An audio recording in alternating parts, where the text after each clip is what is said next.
কুমারটুলিতে প্রতিমার কাজ শেষ করার আগেই পুজো উদ্যোক্তাদের ভিড়।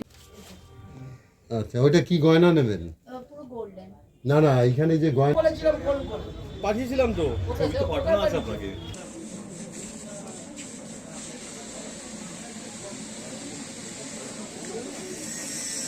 কুমারটুলিতে মৃৎশিল্পীদের ব্যস্ততা প্রতিমার কাজ শেষ করার, অন্যদিকে পুজো উদ্যোক্তাদের ভিড়।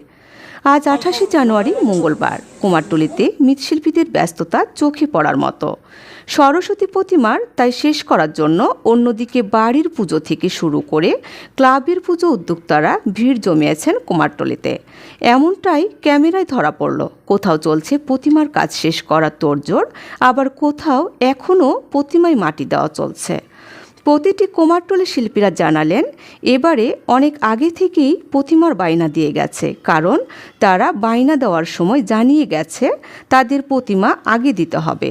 আবার কেউ কেউ 1 ফেব্রুয়ারি থেকে প্রতিমা নিয়ে যাবেন, তবে বেশিরভাগই বাড়ির প্রতিমা নিয়ে যাচ্ছেন, খুব কম ক্লাবের প্রতিমা যাচ্ছে।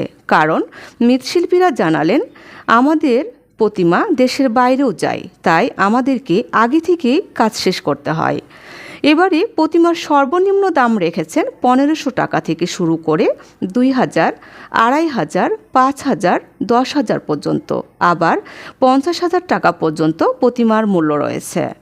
তারা আরও জানান, আমাদের কিছু করার নাই, যেভাবে জিনিসের দাম বেড়ে চলেছে, বাধ্য হয়েছি আমাদেরও প্রতিমার দাম বাড়াতে।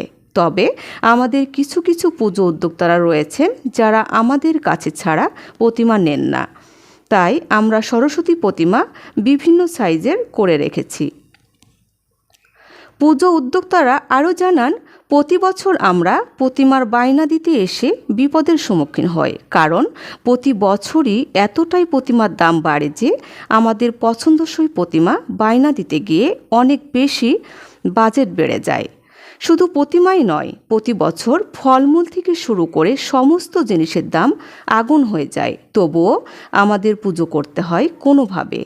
সরস্বতী মাকে বাড়িতে আনতে হয় ছেলে মেয়েদের পড়াশোনার মঙ্গল কামনায়।